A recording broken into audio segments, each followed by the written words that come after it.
اهي دي القرص فعلا اللي بتحسسني بايام زمان. عارفين انتوا القرص الجميله اللي بطعم الشمر واليانسون اللي كانت جدتي كده بتلمنا حواليها يا بنات ونعملها؟ عايزه اقولك انها كانت احلى قرص في الدنيا. كانت اسمها القرص المبسوسه. يلا بينا بقى نسمي الله ونصلي على الرسول قبل ما نبتدي فيديو النهارده. اول حاجه هننشط الخميره بتاعتنا. انا عندي هنا 6 معالق كبار من السكر ومعلقتين كبار من الخميره الفوريه وعليهم كمان كوبايتين من الميه الدافيه. انا هنا تبارك الله عامله مقدار كبير يا بنات، هسيب لكم المقدار كامل وهسيب لكم نص المقدار وهسيب لكم كمان ربع المقدار. هنبتدي ان احنا ننشط الخميره بتاعتنا بالشكل دون ونتاكد ان الخميره بتاعتنا تمام جدا. هنركنها بقى على جنب 5 دقايق لغايه ما نتعرف على المكونات بتاعتنا. عندي هنا 2 كيلو من الدقيق وانا بستخدم الدقيق الخاص بالمعجنات، وطبعا بما اننا قلنا عجان ومعجنات يبقى دقيق خاص بالمعجنات. عندي معلقتين كبار من السمسم الابيض، معلقتين صغيرين من البيكنج باودر، معلقتين من الشمر المطحون ومعلقتين من اليانسون المطحون. وقبل ما بطحنهم بقلبهم كده تقليبه على النار.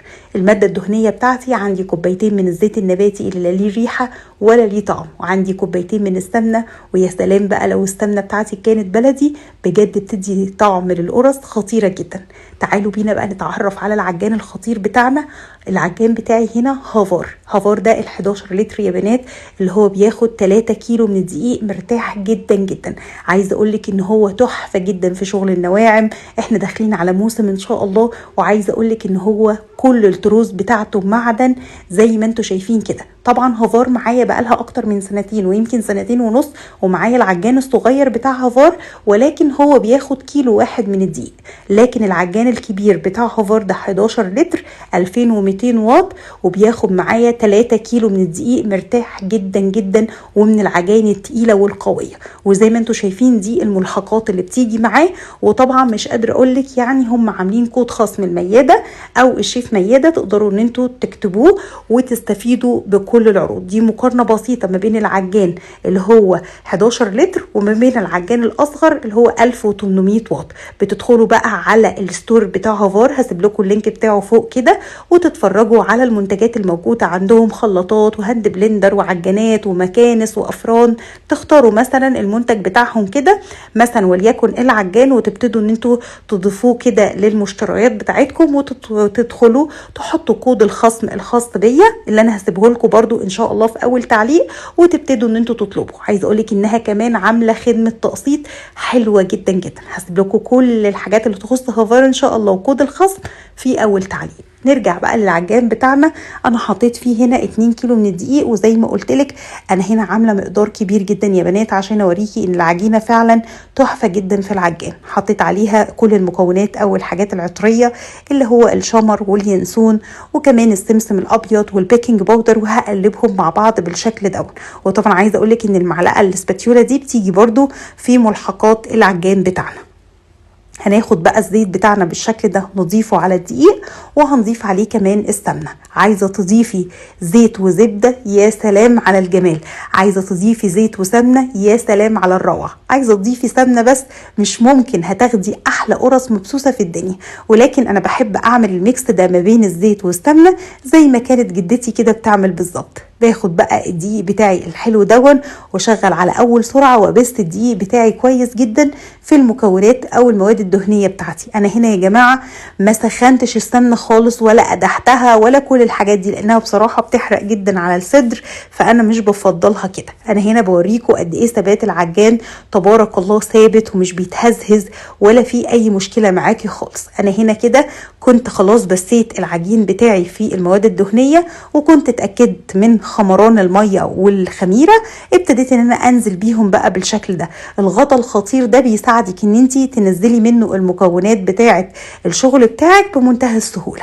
انا هنا جبت معايا بقى كوبايتين من الميه الدافيه، نزلت بيهم زي ما انتم شايفين كده يا بنات بالتدريج. دي كانت اول كوبايه معايا كامله، وجنبي كوبايه تانية هبتدي برضو ان انا انزل بيها بالتدريج. طبعا عايزه تعجني بالحليب مفيش مشكله، ولكن الميه حقيقي بتطول عمر القرص معاكي وبتخليها تحفه، لان القرص دي بتتحفظ بره التلاجة في علبه محكمه الغلق ما بتخشش التلاجة خالص. انا هنا كده كنت خلصت خلاص. مقدار الميه اللي اخدتها معايا كوبايتين الا ربع من الميه، ده غير الكوبايتين التانيين اللي احنا نشطنا فيهم الخميره بتاعتنا. عجينه لينه سهله وبسيطه ما بتشققش في ايديا، وفي نفس الوقت كده عامله زي حته الملبن في ايدينا، وطبعا ما بناخدها كده ما بين ايدينا ما بتشققش ولا بيحصل لها اي مشكله. باخد بقى القرص بتاعتي وببتدي ان انا اقرصها بالشكل ده. انا هنا ما خمرتش خالص خالص خالص، انا عمري ما خمرت اي قرص بعملها سواء طريه او مبسوسه، مش بخمر اي حاجه في البدايه، بخمرها في المرحله الاخيره بتاعتنا. وانا عايزه اقولك اصلا وانا شغاله تبارك الله الخميره بتمشي في حته العجين حلو جدا، لان العجينه بتاعتنا جميله مكوناتها حلوه، كمان الخميره اللي احنا اشتغلنا فيها اتاكدنا ان هي ناشطه وشغاله مش فاسده. تمام. باخد بقى ما بين كل قطعه والتانيه بسيب مسافه كده، وطبعا بدون ما ادهن الصاج بتاعي. وزي ما انتم شايفين عدوا بقى عدد القرص اللي موجوده في الصاج الواحد تقريبا من 35 ل 40 قرصه. وعايزه اقولك ان كمان مش بتاخد معايا وقت في التقريص خالص. مجرد ما قرصت كل القرص بتاعتي بالشكل ده ابتدي باول كوره وابططها ببطن ايدي بالشكل اللي انت شايفاه ده. انا مش بخليها سميكه قوي قوي، انا بخليها متوسطه الحجم. وبعد كده باخد بقى الشوكه بتاعتي وابتدي ان انا اخرمها كده بالشكل دون، واسيبها بقى تخمر لمده ربع ساعه. ودي بتكون اول مره تخمر فيها العجينه اصلا. وانتي بتبططي القرص بتلاقيها خمرت في ايدك والعجينه مشيت فيها الخميره بشكل حلو قوي. انا هنا عملت تبارك الله 3 صجان مقاسهم 40 في 60، لان فرن البوتاجاز عندي كبير. وطبعا الصجان دي انا بجيبها من عند ام سلمى، شركه الوليد، نواعم بقى، بسكوتات خطيره الومنيوم فظيعه جدا. هنا كانت خمرت معايا، وهبتدي بقى انا ادخلها الفرن على درجه حراره 180 او 200. الرف اللي في النص بشغل عليها من تحت بس، بتقعد من تلت ساعه لنص ساعه عشان اخد التسويه المظبوطه جدا جدا زي ما بتشوفوها كده يا بنات بتاعه الافران. انا بلف الصاج كل 5 دقايق. ايوه هي حاجه متعبه شويه ولكن بتديكي نتيجه هايله.